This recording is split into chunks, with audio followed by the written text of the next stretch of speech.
변화라는 제목입니다. 전남 광주 통합특별시 1년 예산이 한 20조 정도 된다 합니다. 그리고 거기서 나오는 전체 수익이 한 150에서 200조 정도. 근데 이번에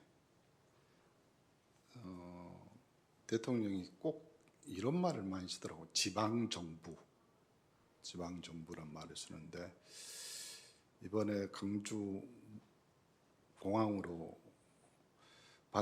반도체 클러스터가 한 이 수익의 몇 배가 뭡니까? 근데 엊그저께 뉴스에도 나왔죠. 산업통상부에서 기업이 원하는 대로 일정을 맞춰주겠다. 그 말은 정부는 의지를 가지고 이것을 추진하겠다. 그래서 민영배 특별시장이잖아요, 지금. 시장이 어제도 어떤 방송에 나와서 그런 말을 하더라고요. 실제적으로 SK와 삼성에서 그 보지를 보고 갔다.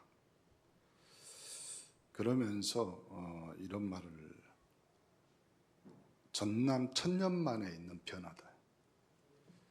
일제시대 때 우리 전남이 나주 이쪽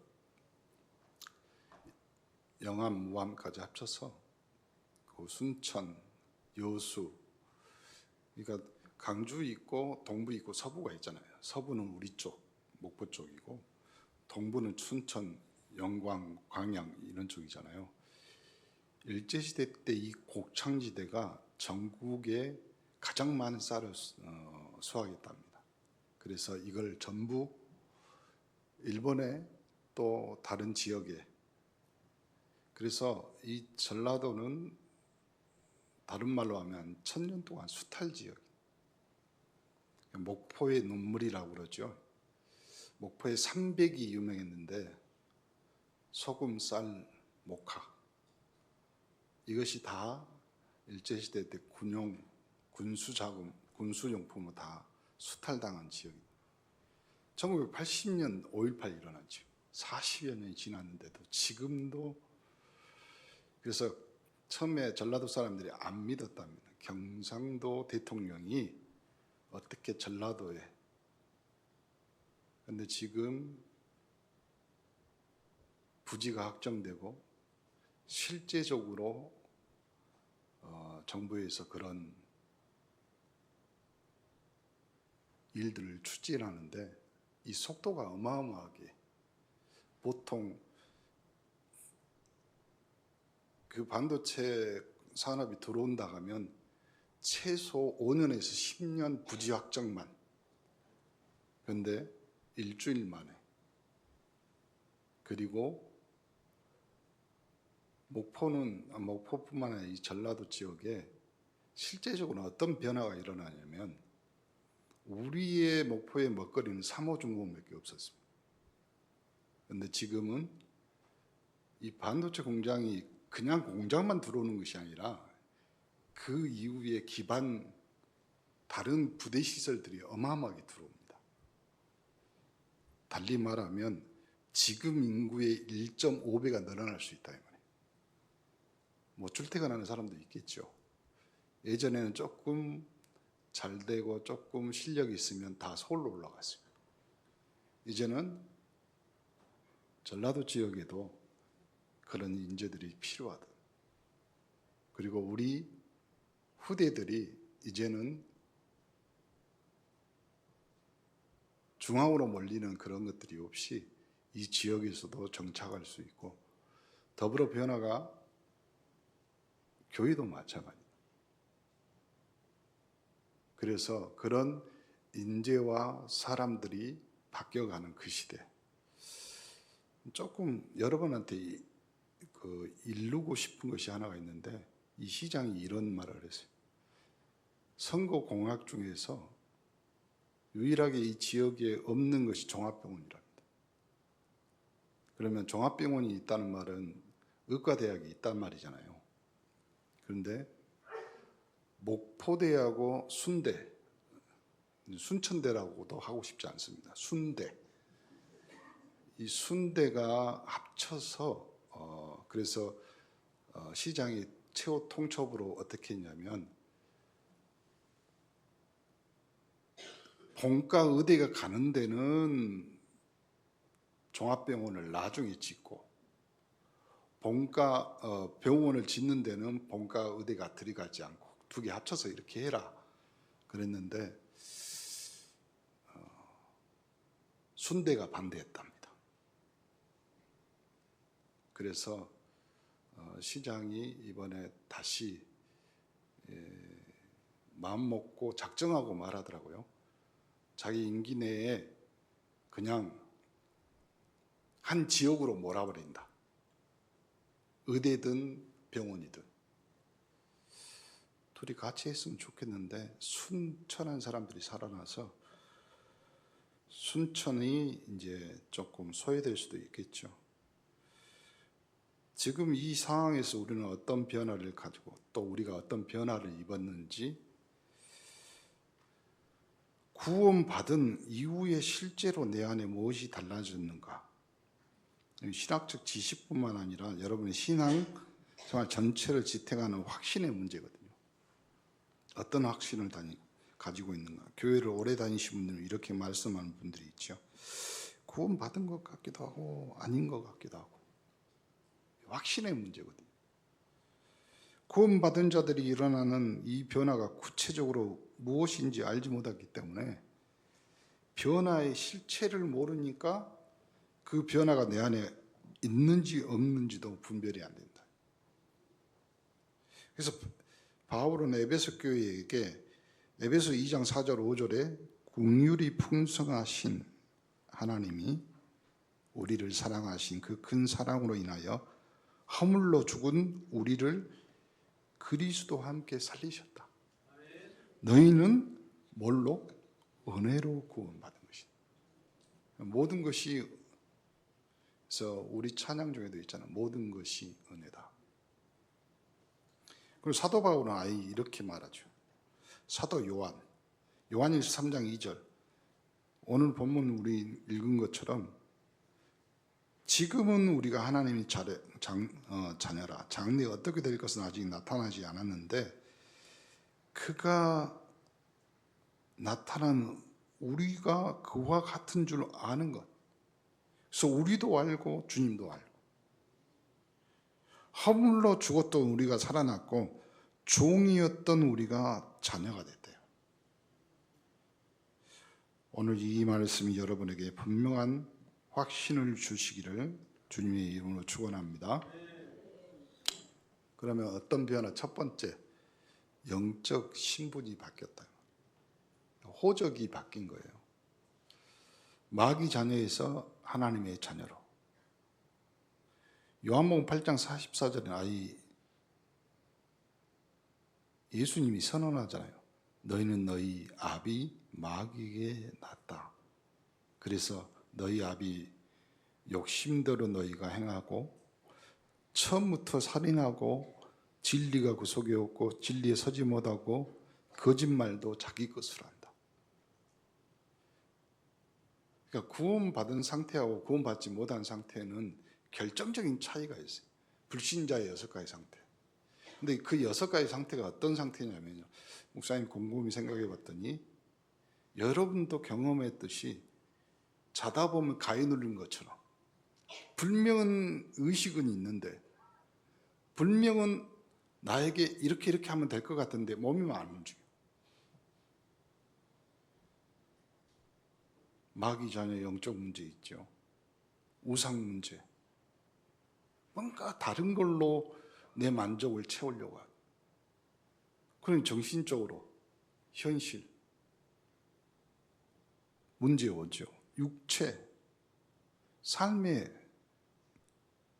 바탕이 무너져. 그 자녀 미래 문제가 희미해지죠. 그 다음에 내세 문제, 지옥처럼 사는 거죠. 불편한 말씀 같지만 이것이 성경의 진단입니다. 구원받지 못한 인생은 영적으로 마귀 자녀.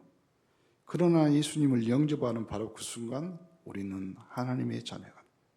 이거는 감정적 변화가 아니다 이 말이에요. 영적 호적이 바뀌는 실제적인 사건. 그래서 요한복음 1장 12절 13절 영접하면 그 이름을 믿는 자들에게 하나님 자녀가 되는 권세를 주었는데 이거는 혈통, 육정, 사람의 뜻으로 나지 아니하고 오직 하나님께로 난 자가 된다. 이런 거죠. 여러분이 자녀를 낳았어. 그럼 여러분의 호적에 여러분의 남편의 아빠의 성으로 올라갑니다. 그 사람은 분명하게 영적으로 언제가 해결되지 않았기 때문에.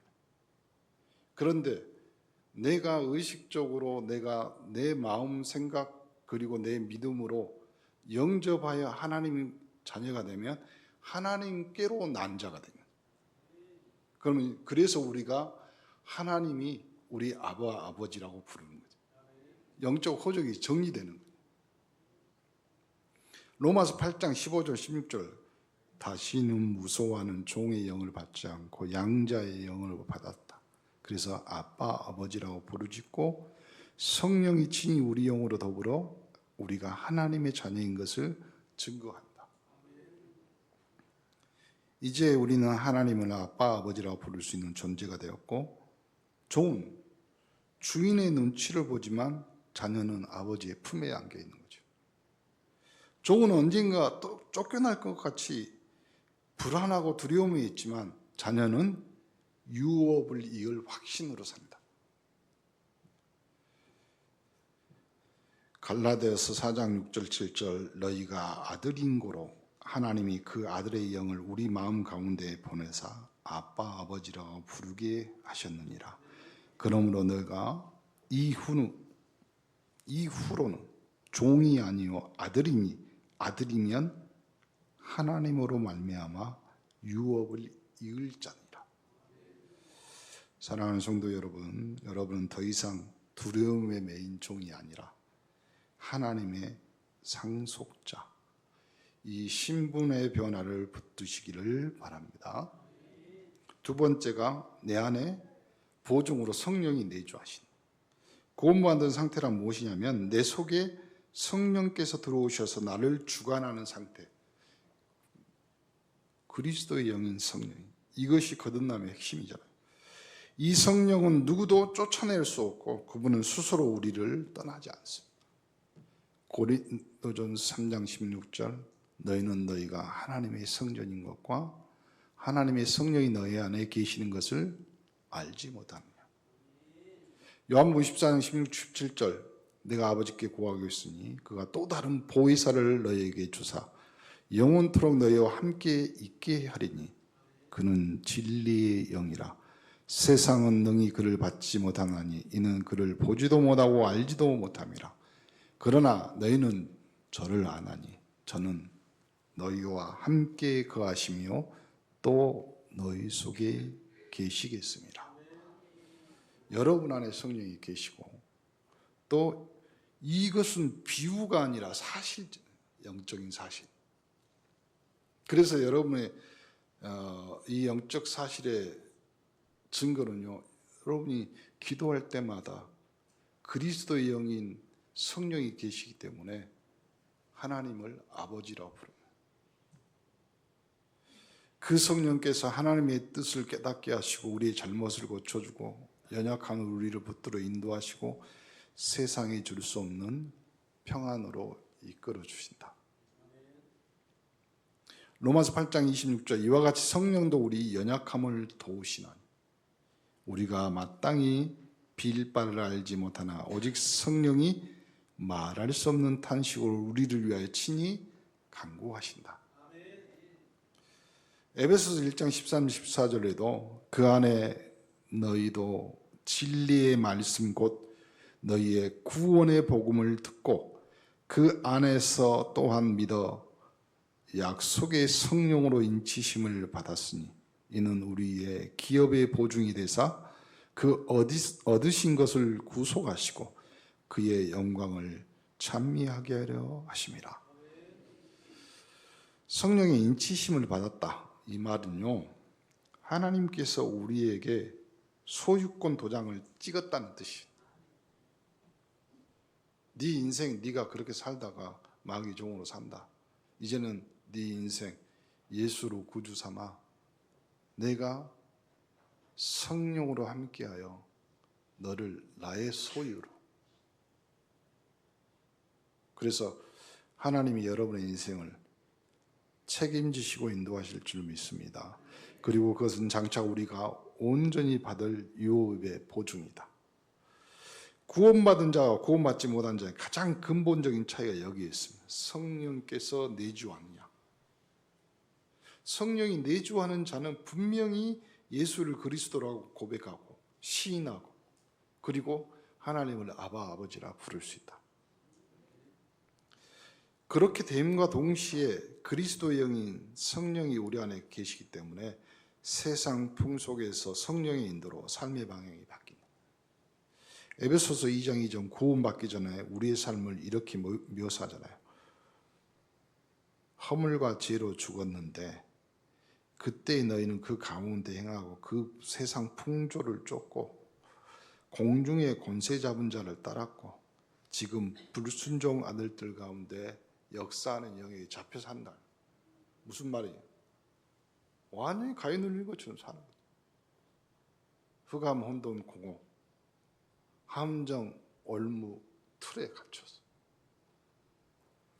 그러나 구원받은 이후 우리의 삶의 방향 자체가 바뀌어서 더 이상 이 세상의 풍조로 나를 끌고 가지 않고 성령께서 나를 인도하신다.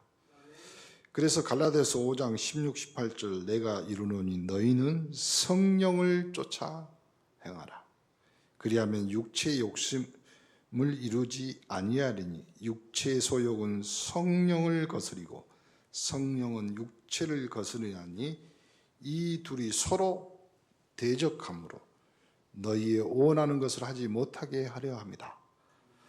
너희가 만일 성령이 인도하시는 바가 되면 율법 아래 있지 않아서 고린도후서 5장 17절 그리스도 안에 있는 새로운 피조물이 되는 것이다. 새로운 피조물의 삶이란 무엇이냐면 삶이 중심이 예수 그리스도가 되는 것입니다. 기도가 삶의 우선순위가 되는 것이고 복음 전하는 것이 삶의 목적이 되는 것이다. 그럼 다른 말로 하면 이런 말입니다. 예수로 나의 구주 삼아서 예배자요, 기도자요, 전도자가 되는 거지. 로마서 12장 1절 2절 그러므로 형제들아 내가 하나님의 모든 자비하심으로 너희를 권하노니 너희 몸을 하나님이 기뻐하시는 거룩한 산 제사로 드리라. 예배자의 삶을 사는 거지. 이것이 우리의 영적 예배인데 이 세대를 본받지 말고 오직 마음을 새롭게 함으로 변화를 받아 하나님의 선하시고 기뻐하신 온전한 뜻이 무엇인지 분별하는 성령 인도받는 자예요. 그럼 예배자의 성령 인도받는 전도자의 삶을 사는 거라 이 말이에요.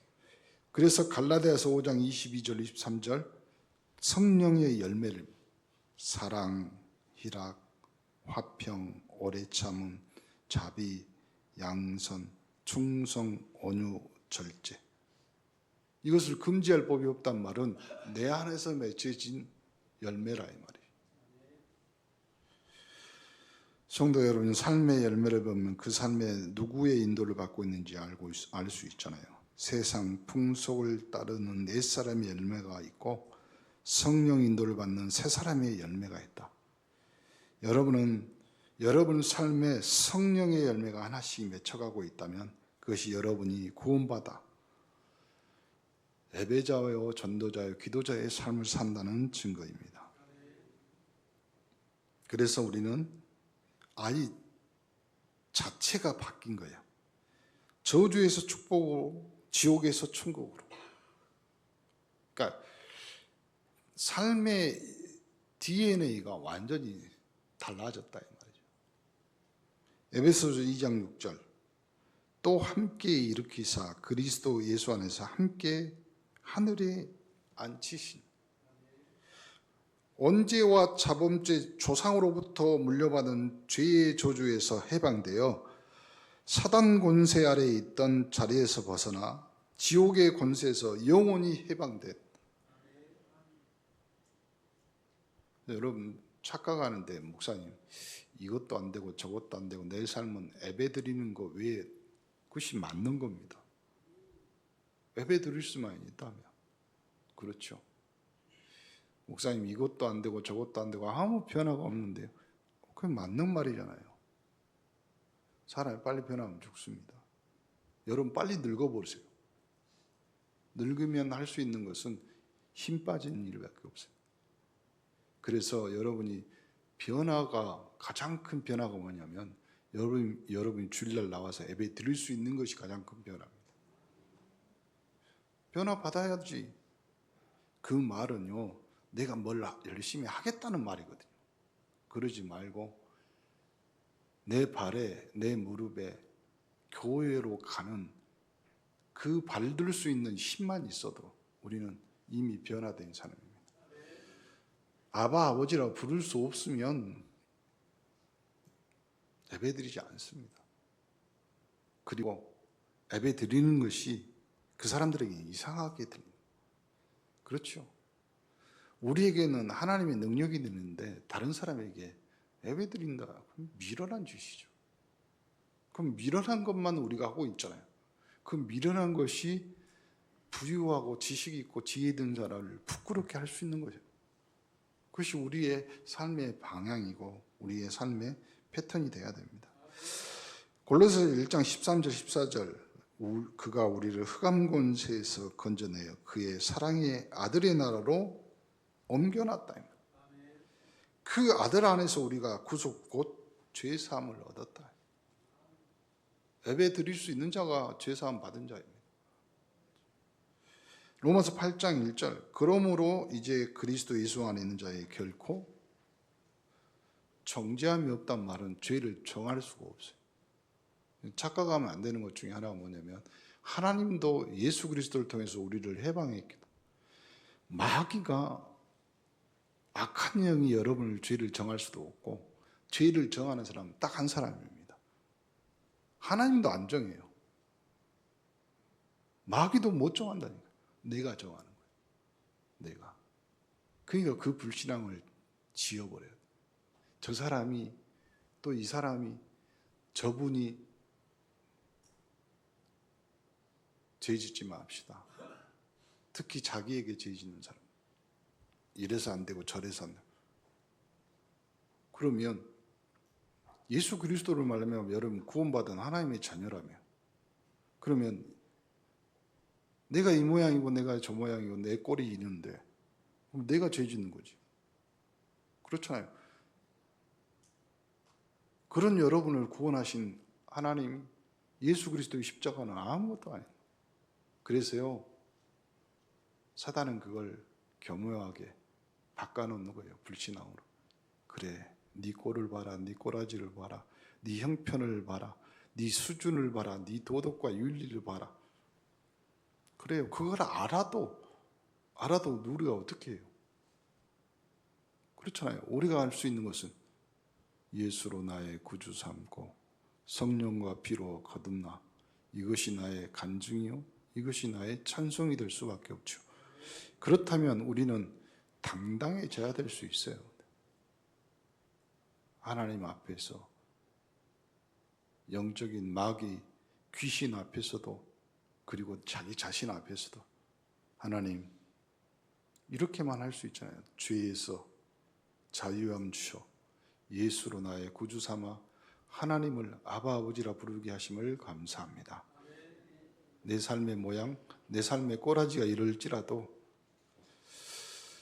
그냥 우리가 좀 생각을 하나님은 이 꼴 저 꼴 다 바꾸잖아요. 그렇잖아요. 창세기부터 요한계시록 지금까지 예수로 나의 구주 삼은 사람이 얼마나 많겠어요. 그 사람의 모든 꼴을 다 봤어요. 그러니 우리는 우리 꼬라지를 보고 우리 형편을 보고 우리가 우리를 정죄할 때 하나님은 뭐라고 생각하십니까? 내가 내려가서 십자가를 한 번 더 져야 되나? 그냥 우리 수준을 바꾸셔. 예수로 나의 구주 삼았으면 끝이고, 그것이 여러분의 간증이, 그것이 찬송이 되면 그 다음에 하나님이 여러분의 인생을 가지고 한 번도 실수하지 않으실 거 아니에요. 우리는 못 믿습니다. 안 믿어집니다. 왜요? 나를 보니까 그렇죠. 내가 그렇게 살았으니까 그렇죠. 내 삶이, 내 인생이. 그러면 이제까지 살아온 인생을 부정하시는 겁니까? 그건 아니잖아요. 하나님, 저주에서 축복으로, 지옥에서 천국으로 나를 끄집어내요. 나를 결코 정죄함이 없다고 말씀하신 주 예수 그리스도의 이름 앞에 우리는 우리의 모든 무거운 짐을 내려놓습니다.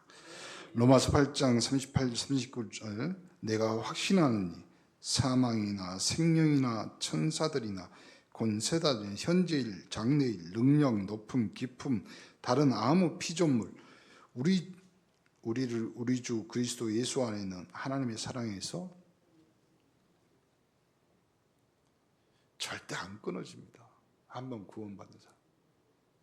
그렇죠. 한번 구원받아 놓고 여러분의 인생을 하나님이 실수하고 한번 비침을 받고 성령 인도 받는 사람을 하나님이 내쫓겠어요. 그러면 이제까지 있던 모든 성경은 거짓말이 되는 겁니다. 우리가 믿는 믿음도 거짓이 되는 거예요. 이제 어깨 펴시고요.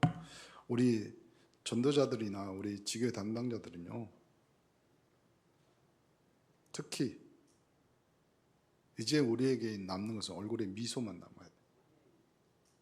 그래서 어떤 사람이 뭐더라도 여러분보다 잘나고 여러분보다 형편이 좋고 여러분보다 장사 잘하고 여러분보다 건강하고 여러분보다 권력 있고 실력이 있고 어떤 사람 앞에서도 나는 구원받은 하나님의 자녀다. 그러면 되는 거잖아요. 그 사람들이 찾아올 거 아니에요. 어찌 그리 당당하냐. 그렇잖아요.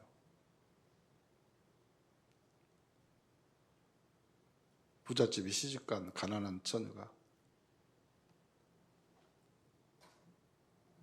신혼 첫날 지내고 부모님한테 인사하고 부모님들이 일어나기 전에 아침 준비를 해야 되는데 자버렸어. 일어나 봤더니 시어머니가 된장 끓여놓고 그래서 어머니 죄송합니다. 얼굴에 미소를 띠고 제가 늦잠 자니라고 그리고 당신 아들이 어제 밤새도록 나를 힘들게 했다.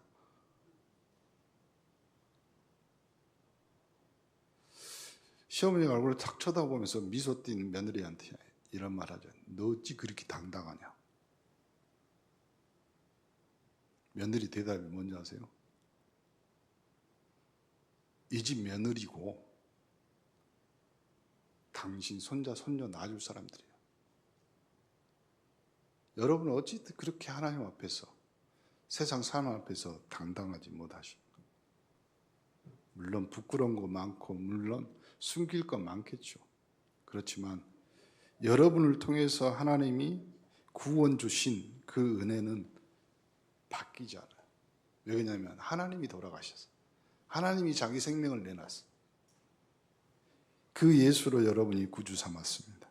그러므로 그 어떤 것도 하나님의 사랑에서 하나님의 구원에서 예수 그리스도의 이름 부르는 것에서 여러분을 끊을 수가 없다.